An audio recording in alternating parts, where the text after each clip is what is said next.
Good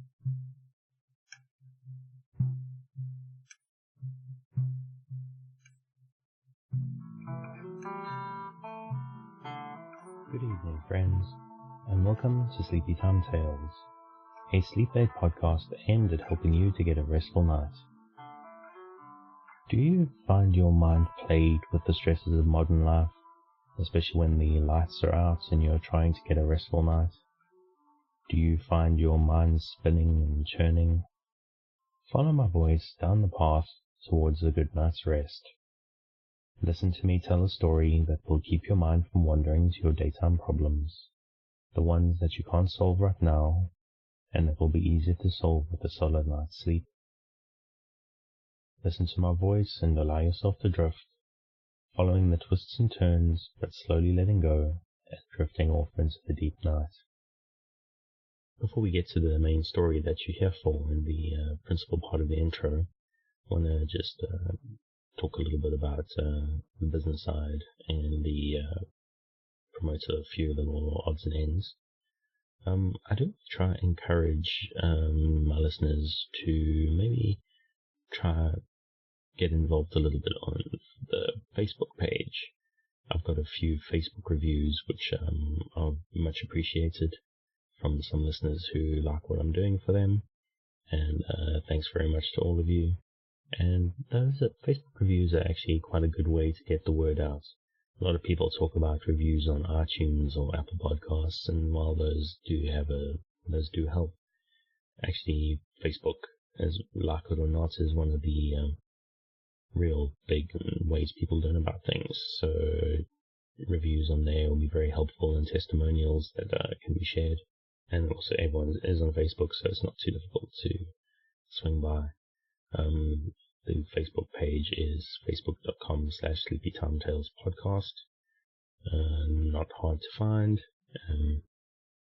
Also, I'm not going to get mixed up with anything else. The little sleepy star that I use as my branding will be there, so you'll know it's the right one. Let's just swing by. I sort of have a vision maybe of maybe in the longer run, listeners starting to get to know each other and sort of form almost a community around on the Facebook page. A lot of being an insomniac can be a little bit lonely sometimes, so sharing your experiences with people who go through what you do could be quite a fun thing as well. Obviously, it'll be very helpful to get this show into more people's attention. So if you know anybody who's struggling to sleep, feel free to share, or just generally share show posts that on your social media. I'm a big Twitter user myself, not less so Facebook, but I'm using it more now with the podcast up and running. So just spread the word. Make sure friends and family, anybody you think might find it helpful, learn about what I'm doing here, so that I can spread the word and help more people get a good night's sleep. And even if you've listened to it a couple of times and it hasn't helped you, it may help somebody else, because I'm sure we all know that not everyone who struggles to sleep has the same process of coping. Yeah, so also have a look at the websites. I've got some subscription links there to most podcatchers, or the big ones at least. Radio Public is a new one that I've signed up with lately. There's also links for Apple Podcasts, the RSS feed, Google Podcasts, Stitcher. Slowly going to add more as well, all on the main page. There's also links there for contact emails and the various social media. As I said, Twitter is my general favorite. At Sleepy Time Tales there. Now, also, spreading the word obviously is the best thing you can do for me and for the show. But also, it would be much appreciated if you are finding it useful a couple of nights a week, or if you leave it running in the background so my droning voice can sing you to sleep. It would be helpful if maybe, if you're able to, maybe sign up on my Patreon, or throw a little bit of money in the tip jar that I have up on the website. While the show's not costing me a lot of money, it would be nice if I could at least cover costs for it, and potentially start upgrading some equipment. So it would be much appreciated. As I say, there's a Patreon, patron.sleepytimetales.net. or patreon.com/sleepytimetales, and the tip jar is on the webpage sleepytimetales.net as well. But now, of course, the show is free, so do you really need to be paying for it? Obviously you don't, and if you don't feel that you have to, that is perfectly fine. If I'm helping to make your life a little bit easier and a little bit more pleasant, maybe you can help me out a little bit so that, as I say, I can cover costs and start doing some equipment upgrades. I'm really wanting to get a better microphone and a little bit of some other audio equipment to improve the sound quality, because it's not great. But yeah, I mean, if you want to contribute just for the sake of that, that is of course much appreciated. But on the Patreon, I do have a couple of sweeteners as well. You can sign up from $1 a month, which gets you listed on the website in that thank you section. And honestly, $1 is useful. If I get a few people that sign up at $1 a month, you guys will help me cover costs, so that'll be great. Also, if you go for $5, then you get a custom feed to listen to podcast episodes. I cut this whole promotional section out, and you can listen to those for $5 a month rather than the main feed. And also, while I don't have any advertising, if I ever do, that stuff will be advertising free as well. I've also got an extra level at $10 a month. At the moment, for that you get an extra episode every month. I do a movie review / recap that will be chosen in a poll by any $10 patrons. I don't have any $10 patrons at the moment, but as you listen to this now, I do have one of those bonus episodes up, a review of the movie Bumblebee, which is quite a charming little thing. And there's a poll for June's movie, so if you sign up by the 5th of June at $10, you get to vote for the next movie that I review. I voted myself on it for Cosmopolis, so if you want to hear more of that or something else, have a look at the options. As I said, you can find the Patreon on patreon.com/sleepytimetales or patreon.sleepytimetales.net. And again, also, there's a tip jar up on the website if the monthly commitment is a bit much for you. And again, a single dollar is useful. If you do want to help out without costing yourself anything extra, and you're going to be doing any shopping on Amazon lately, I do have affiliate links on my website to mostly sleep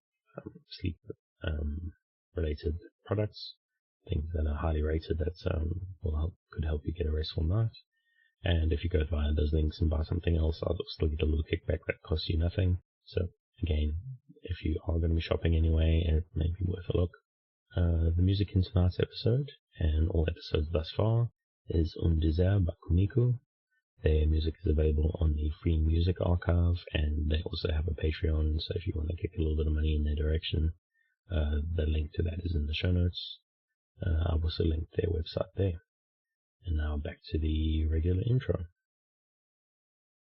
So what exactly is Sleepy Time Tales, and what is the Sleep Aid podcast? To answer your question, let me start with a common problem. Do you find yourself lying awake at night, your mind spinning and your emotions in turmoil with anxieties of 21st century life? Do you wake up in the middle of the night and find yourself not quite able to doze back off at 3 a.m.? I'm here to help. My name is Dave, and I'm your narrator, here to talk you into a restful night. I'm someone who has struggled to sleep ever since I was a baby. My parents had sleepless nights with me for many years, and even once I got old enough not to bother them, I always struggled to sleep. It was only in the last few years, actually, well into my 30s, when I discovered that the sound of droning male voices have a tendency to really put me into a deep sleep.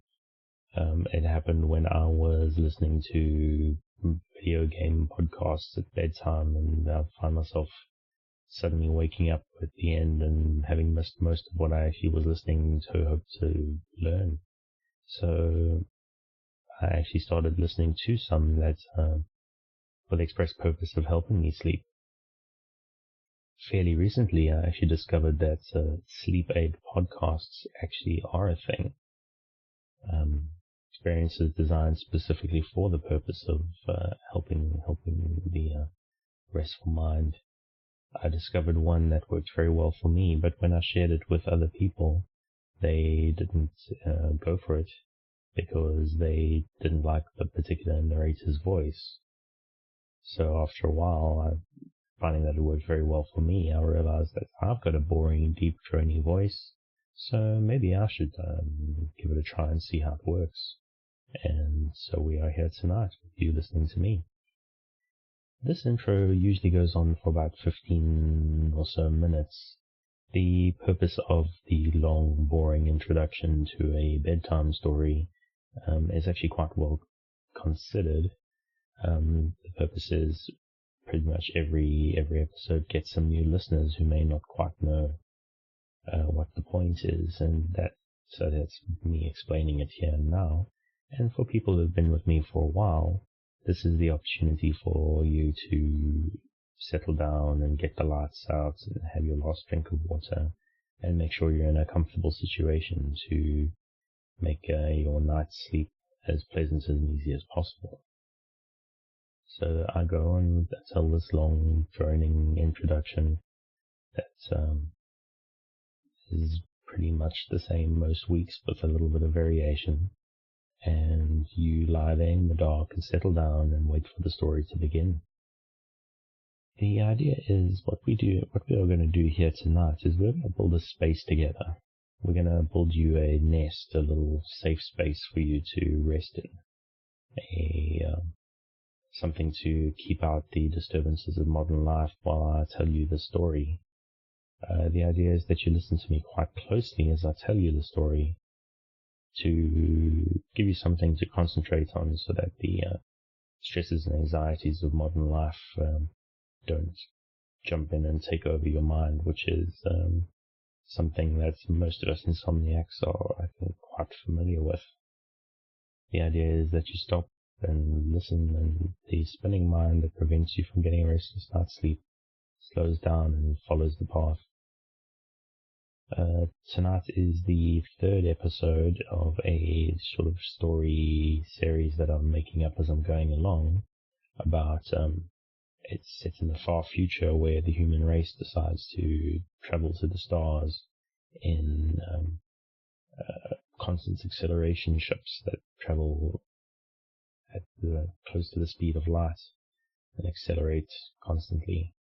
The idea is that the people on the ships are mostly of African descent, who late in the sort of 22nd, 23rd centuries moved into the asteroid belts and then decided to go from there into deep space and colonize more stars, or explore more stars rather than colonize. So anyway, that's the idea of tonight's story. It may sound rather exciting, but I'm going to make sure it's not, because the idea is that you are just as interested enough to listen, but not so interested that you're rapt and cannot allow yourself to wander off into sleep. I'm obviously hoping that you're asleep by the time I get to the end of the story, but it's important you don't feel pressurized. It may not work on the first night. If it's your first night here with us, it might take you a while to train your mind into the idea of sleeping in the way that hopefully will work for you in the longer term. If my accent may be strange to you, maybe you need more than one episode. It's just very important that you relax. If you're new to the show and prone to a late night staring at the ceiling, it may take a while, and be patient with yourself. So queue up a few episodes, and what I do with sleep podcasts is I actually just let them stream all night. I lie down in the dark with my earbuds in and I let them run. Sometimes when I wake up at 3 a.m., which is one of the most annoying kinds of insomnia, the midnight wake, the stream is still running and I let the voices waft me back to sleep. Sometimes even I wake up 30 minutes before my alarm goes. Usually I carry on listening and it knocks me right back out. Sometimes that 30 minutes is the best part of my night. There's something about allowing yourself to relax completely right before the alarm that's just deeply satisfying. So you have the basic idea. You relax and you lie in the dark, and while you do that, I tell you a tale. So relax, dear listener. my nighttime friend who has elected to lie in the dark, listening to my voice. You'll always be safe with me. I'm here to help you, to improve your life I usually say to improve your life in a small way, but people don't sleep these days, and helping people to sleep is not actually a small contribution. Lack of sleep makes our lives harder, and if I'm here to do a small part to help you in hopefully a big way, I'm here to help you to face tomorrow and the day after well rested and better able to cope. I believe very strongly in the benefits of kindness. I want to be kind to you. I want to share kindness with you. I want you to be kind to yourself. Don't beat yourself up or rebuke yourself over not sleeping. Don't get tense if you just can't get yourself over the edge of sleep, even with me here in your ears trying to help. Frustration is one of the great enemies of a good night's sleep. The intention with this podcast is to short-circuit that frustration, to distract the feeling we get when we blame ourselves for not being able to let go and drift off into the dark. So take a breath. Forgive the fact that you can't sleep, and let my voice wash over you and under you.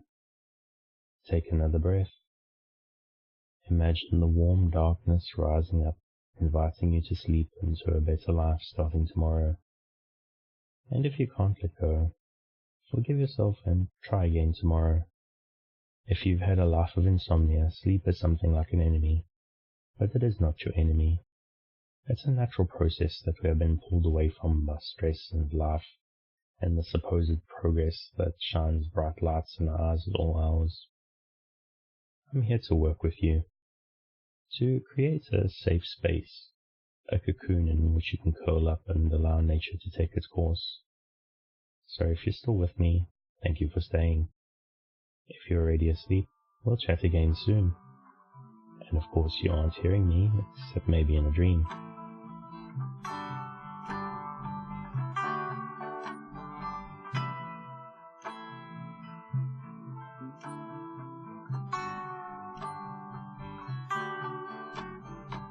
This is the Stars, Part 3. Halfway there. Reminder that it was the year 2360 when the great constant acceleration ships of the Acropolitan Space Union departed the Sol system. They left the asteroid belt, each one driven by a special reactor in the core of an ice asteroid. These reactors were called Abara drives, named for a great Nigerian scientist called William Abara, who in the 22nd century and early 23rd century had helped research the technology that was at the heart of these drives that needed ferocious amounts of energy to accelerate themselves close to the speed of light over several years. The drives were driven by captive gravity-bound black holes, which took a little bit of fuel and produced huge amounts of energy that drove the 50 ships of the Great Fleet to Proxima Centauri, the star closest to Earth. The William Abara's surname meant spirit, which is a rather poetic thing. The idea that the drives that help the human race leave their home solar system were named spirit drives, as well as being a tribute to a great scientist. The ships were rather ugly things. They're not science fiction spaceships the way we generally think of from Star Trek and Star Wars. They call them a ship, but they were really just like giant asteroids. The front asteroid was a large rocky and metallic asteroid, hollowed out, filled with 100,000 cold sleep chambers in which the people that were traveling the great distances were mostly asleep. That one was then pushed by, as I mentioned, an asteroid or a trapped comet, which was made mostly of ice, reinforced with great girders and with the black hole drive buried in the middle, blowing steam and heat as they traveled out of the gravity well of our sun into the dark depths of space. As I said, there were 50 ships in this fleet, each one named after a river of Earth. Humanity flowing into the stars, carried by water and rocks. There really is a sort of poetry to it, isn't there? As I sit here and tell you this tale, it occurs to me that there is something about that. Obviously I came up with the story, but it didn't strike me at the time. It seems like something meaningful, being driven by the fundamental building blocks of our own home, of our planet, the rocks and the water that give us life and heat, of course. It was about 20 months into the trip. The ship had been accelerating constantly at 1G, 9.8 meters per second squared, to get very close to the speed of light. By the calculations I have here, actually, at this point of the journey, halfway through, the maximum velocity of the ship is 0.87 times the speed of light. As the acceleration takes place, the process gets more and more energy hungry. Becomes more difficult to drive, but the huge mass of the ice asteroid, along with the efficiency of the black hole Abara drives, meant that it was an achievable goal. But now, halfway through the journey, they'd been accelerating at 1G. The ships had been run by skeleton crews. The majority of the people, of course, were in cold sleep, because awake people need a lot more resources, and it would be pretty boring for most of it, and they would run out of space quite quickly. There were maintenance crews, a few flight crews, as well as medical crews that were being cycled in and out of cold sleep during the course of the journey. It was the big day now. There were 3 great events in the journey of this type. Obviously, there's departure, there is arrival, and there's the time of the great turning. This is the point when the ship reaches the halfway point, needs to stop accelerating, turn around, and start decelerating, so that it's not traveling far too fast to stop at the other end of the journey and potentially shoot through the solar system that it's heading towards. So in preparation for the beginning of the deceleration, the significant number of engineering crews were woken up out of their cold sleep. About 100 engineers and technicians were woken up for the purpose. It was a very carefully designed process, but it was best to be super cautious. There'd be double checks and triple checks of pretty much every piece of equipment that was going to be used in the turning and beginning of the deceleration. The Abara drive had run for 31 months. No, that doesn't make sense. Some of the miscalculations were a bit wrong. It was in fact 30 months into the journey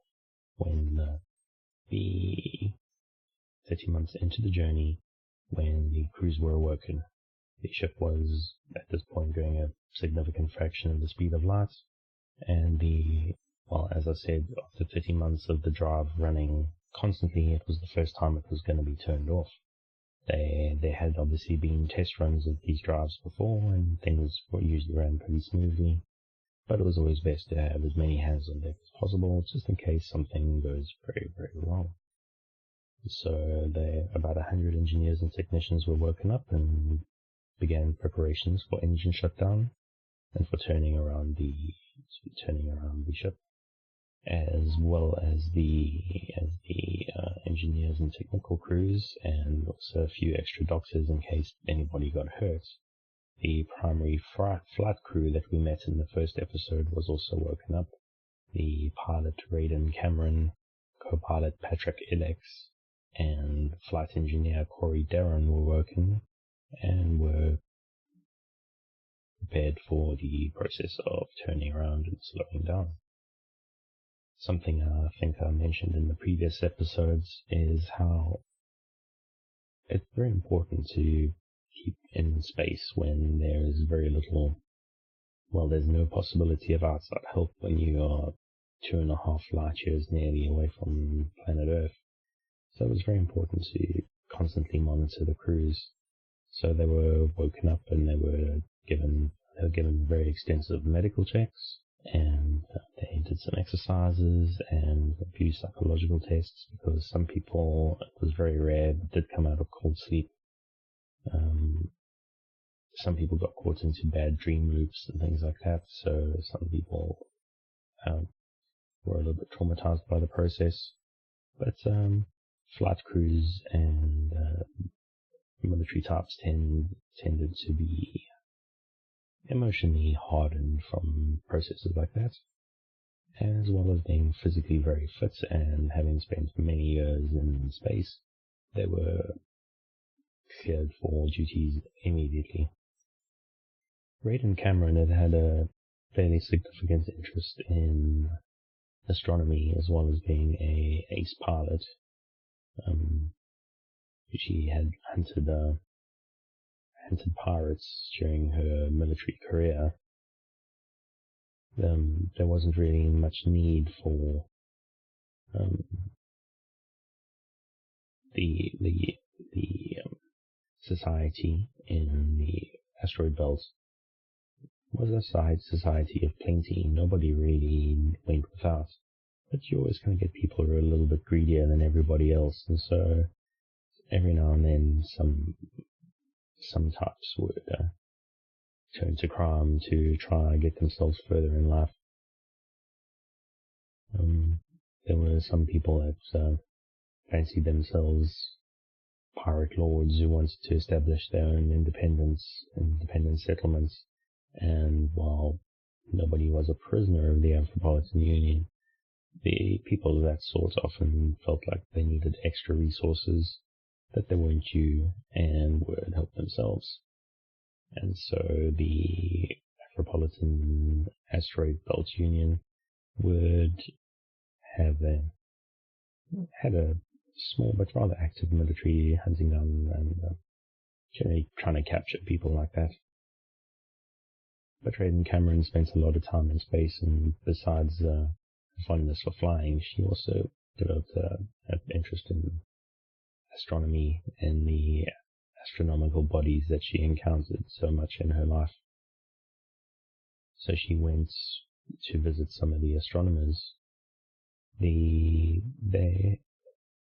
Union had sent probes into deep space in the years before the departure of the Great Fleet, but it was very different to be out there between the stars in the great emptiness in the interstellar space.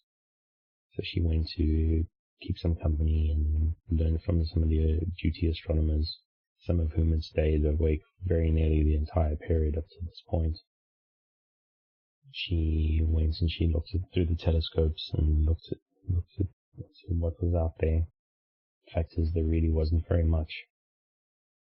Every now and then they saw comets at a great distance and small planetoids and that sort of thing. But overall, space is very, very big and very, very empty. The ship was basically constantly colliding into atoms and microscopic dust, which generated heat and wear on the front end of the asteroid. But it was designed for that sort of thing, and there was ceramic plates laid across the front to help slow down the wear. There were small trails every now and then of larger objects that they hit into, but it was also very rare, but they would just create a shower of sparks that would fly past the observation deck windows. However, away from the light of any stars, nearby stars rather, the Sun or Proxima Centauri, the Milky Way was an amazing sight. It looked almost solid from their perspective when the ship was facing in the right direction, and Raiden Cameron and the astronomers marveled at what they saw. She used to go, after spending some time there and then going and doing some exercises, she would go and she would talk at meal times with her crewmates, but they weren't generally as interested in things as she was. They were very focused on their duties, and they were very good officers, but they were very focused on their duties, and they didn't necessarily have many outside interests outside of keeping themselves fit and ready and keeping their minds relaxed, which are perfectly valid ways to go through life, and no judgment here. But Raiden was of a different sort, which is why she was the captain of the ship.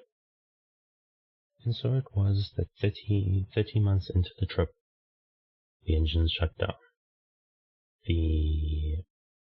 Basically, all they did was they stopped feeding the material from the comet into the drive, into the black hole at the center of it. Once the black hole was no longer satiated, it wasn't burping out energy at a ferocious rate the way it had been before. It just settled down to an uneasy semi-slumber, waiting to be fed again when the time came. The people of the asteroid belt spend most of their lives either in acceleration or zero gravity. The hollowed-out asteroids they lived in mostly didn't spin and move. They, instead of gravity, they wore magnetic boots that kept their feet on the gangs and on the floors. And if they felt energetic, they could run up the walls and ceilings as well, because most of the construction was magnetic. The people had to spend a lot of time exercising, which is one of the reasons why the manual labor was actually still quite popular despite not being needed. A lot of people didn't like hitting the gym for 8 hours a day, so they would rather go mining and hauling stuff that's doing work that robots could do instead. They found more satisfaction in lifting crates than lifting weights. Some people, however, preferred to burn their energy at the gyms or doing sports and spend their other time and energy, their work time, doing different things. So the engines shut down. As I was saying, on the asteroid belts, the people generally didn't live in gravity, but those that had been awake through most of the flight, the astronomers, particularly who had stayed making observations for longer, actually found it quite disconcerting now, because they had been living with something that felt a lot like gravity for quite a long time, and now that was gone. Obviously, the engineers and flight crews that had spent more time asleep, wasn't quite so disconcerting for them. It was something they had lived through for most of their lives. While generally speaking, acceleration drives were pretty much how the belters got around. They usually were like under drive for a couple of days, not months at a time.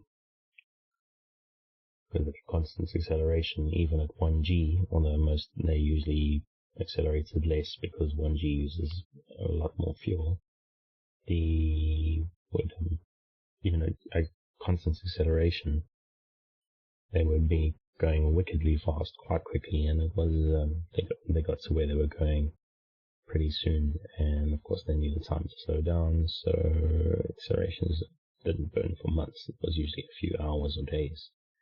So for the first time in a long time, the people on the ships, on all 50 of them, but of course we're focusing on the starship Zambezi, which I think I forgot to mention early on. That's the ship we have been following on through this whole process so far. They were once again zero gravity, free fall. They could float around as they wished and use the magnetic boots that they were so familiar with to keep their feet on the ground. They didn't really do much running around on the walls because these ones were mostly made of rock. So going at 0.87 times the speed of light, the engines were shut down and the ship drifted. all the ships drifted. The drift would go on for about a month or so, while the engineers who had already been spending a few weeks preparation now decided that it was a safer time to maybe start going outside the ship, although they had to be extremely careful. As I said, the chances of hitting into anything in the deeps of space is very rare. Even in the Oort cloud, the relatively dense cometary band cloud around the Earth's own solar system, comets are as far apart as the Earth is from the planet Saturn, so the odds of bumping into anything even further out is very slim. However, even at this speed, interstellar dust and the odd atom were ferociously energetic if collided at this speed. So while people did go outside, they needed to stay in the lee of the large asteroid. Otherwise, their suits would wear out extremely fast and potentially develop leaks or worse. There were hardened suits and sort of exoskeletons that some of the engineers and technicians used. Those ones were able to go out towards the front of the asteroid, but only for short periods because they used to wear quite quickly. The glass visors and the enamel finishes on the metallic parts would wear out very fast, and so they could only go out there for a few minutes at a time. The only real reason to go outside the ship was to check the status of the thrusters that were used for maneuvering purposes. There are dozens of them spread around the outside of the ship for quite pinpoint maneuvers. They had last been used to maneuver the ships away from their shipyards when they were built, and just a matter of just safety to make sure that nothing was going to explode or fail, because if the ship ended up stuck traveling close to the speed of light, they would probably be carrying on pretty much forever. They would shoot far past their mark and probably past a few other stars and suns before slowing down from what little resistance is offered by the microscopic particles in deep space. So they went over things once, they went over them twice, they went over them 3 times. A few thrusters showed signs of a little bit of wear and tear, so were fixed and replaced, or the wiring was inspected to make sure that everything would fire off as expected, and then everything was inspected again, just to be sure, and then again, just to make sure. Space travel is a very dangerous process and a very dangerous prospect, so it's quite important to be as very careful as possible. One consequence, we've seen it in the 20th century and the 21st century, of carelessness in the space race is what many of the problems that have arisen in the last few decades with space shuttle accidents and the like have been through a less of a focus on safety. So chances were taken that shouldn't have been, and sometimes at very high prices. So the engineers checked and rechecked, and technicians checked and rechecked. The flight crew spent a lot of time simulating the process. The whole thing was quite automated and not very complicated. And from the perspective of the user, but again, abundance of caution is very important when it comes to space travel. So simulations were run in case thrusters failed, or the control systems rather failed, and there was difficulty to get things under control. Multiple sets of human hands could take over if machines failed, although the chances of machines and computers failing were slim to nothing, so probably pretty safe. So the ship was drifting at close to the speed of light, 0.87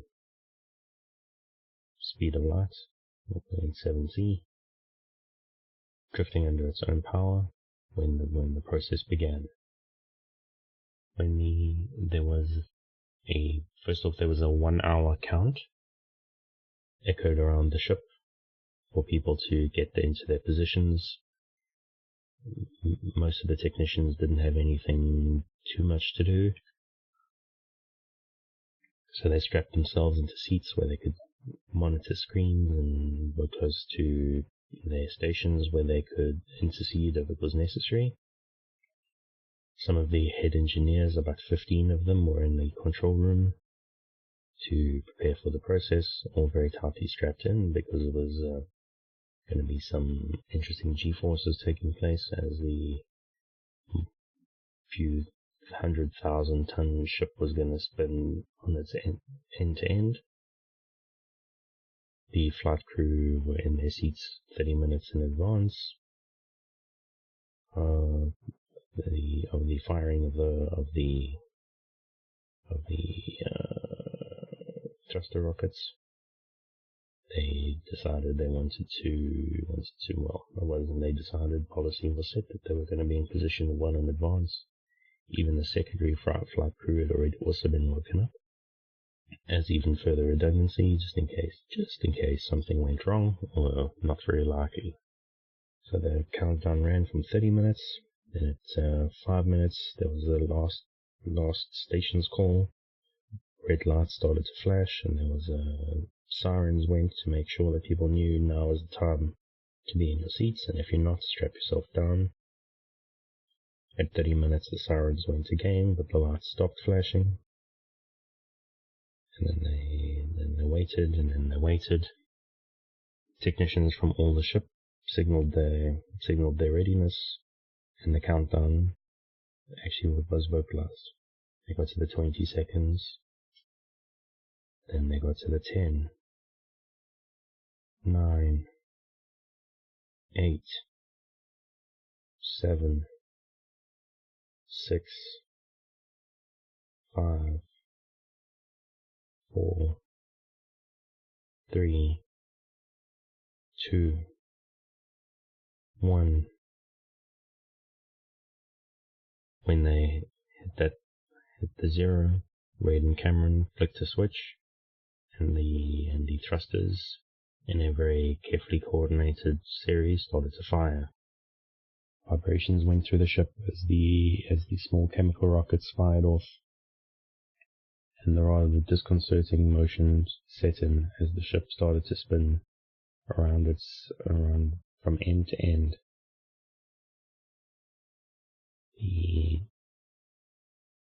The ship was flying close to the speed of light and suddenly started spinning around like a bowler.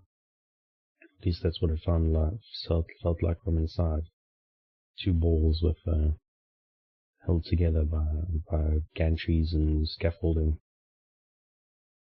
Slowly, the process happened. It took about 10 minutes in total for the ship to start pointing in the opposite direction.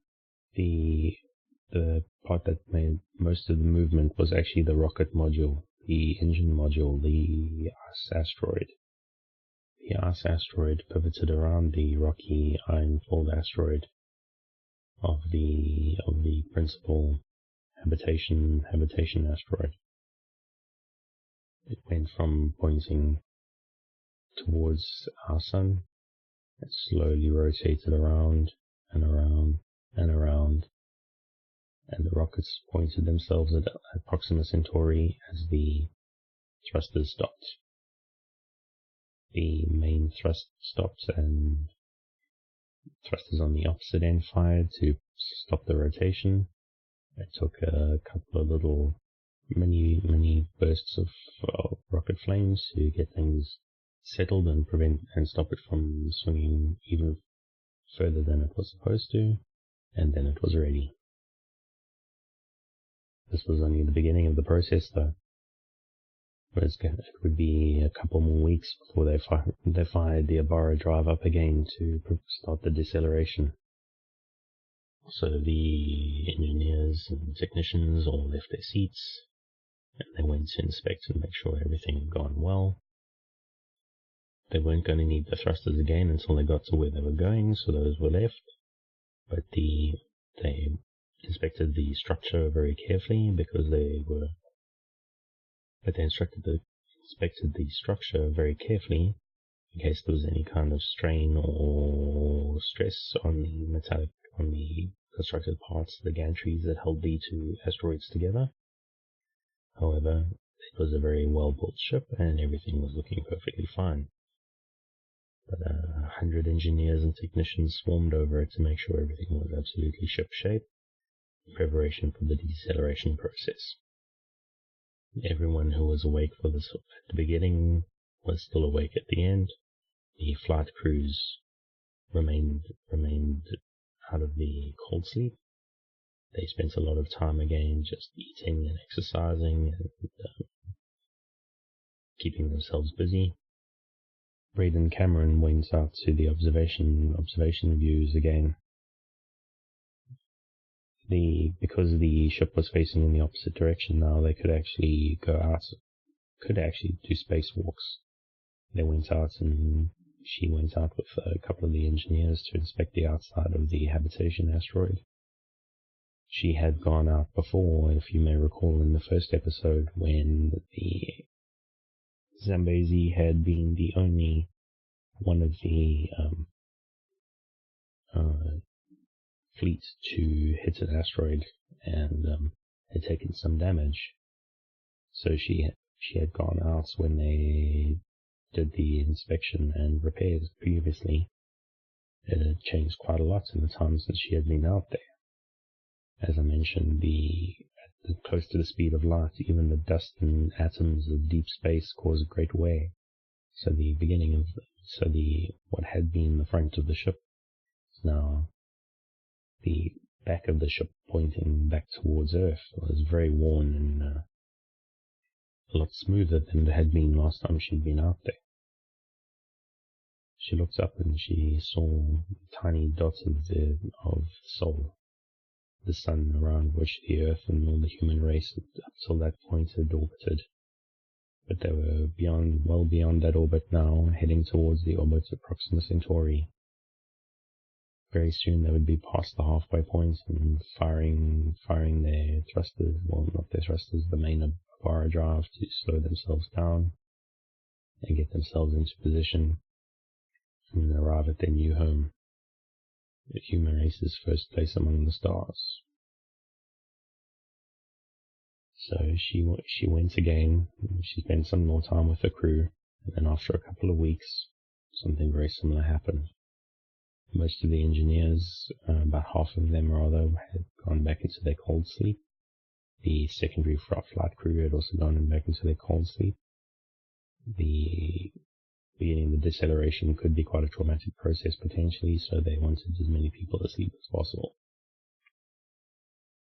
And again, the countdown started well in advance. Everybody knew what time the burn was supposed to start. And there was a 1 hour call, then there was a 30-minute call, and there was a 5-minute call. Flight crew was in their places well before the 30-minute call, which was when they were required. And once again, they went to the 30-minute call, and then the 5-minute call, and then the 1 minute. And then they got to the 10 seconds. 10, 9, 8, 7, 6, 5, 4, 3, 2, 1. Ignition. And at that point, Braden Cameron hit the start switch on the Abara drive, and it kicked in to full thrust once again. They were once again at 1G. This time they were decelerating, but because the ship moving around, it felt like pretty much the same as when they had been accelerating previously. So everything was up and ready. The flight crew spent a couple of weeks again just making sure everything was running well and keeping themselves exercised and well fed and keeping themselves amused. Reid and Cameron spent quite a lot of time in the observation watching Earth. Well, it didn't seem to be moving even at the speed that they were moving, but she knew that it was falling away very quickly, although it was getting slightly slower every day, the distance at which it disappeared. And once again, the primary flight crew went back into their pods, into the cold sleep, and they slept until the time came to arrive. And that's tonight's story. Hopefully you're all asleep by now. The story shouldn't have been too interesting. Well, I think conceptually it's quite interesting, but I'm trying to make the actual telling of the story not overly exciting, and I think I'm managing to do that quite well. If you are interested in some exciting science fiction and you haven't been watching Star Trek Discovery, I binged that recently. My wife and I are big science fiction fans, and while Discovery has been a little bit controversial among Star Trek fans, we really have enjoyed it. The second season finished quite recently, and it is absolutely worth your time if you are a fan of that sort of thing. There's a lot of very interesting character stuff, really fancy technology, obviously, and just like very clever, well performed, well acted, generally a very good 21st century TV show. So if you're all interested, check it out.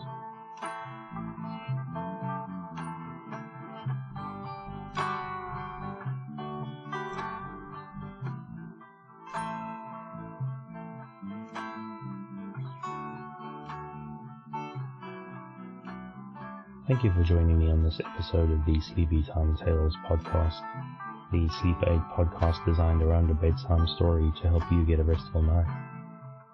New episodes will be released every Sunday night my time to give you something fresh to help you rest in a new week. Make sure to subscribe in whatever service you use so that you can get new episodes and maybe the odd bonus whenever they come out.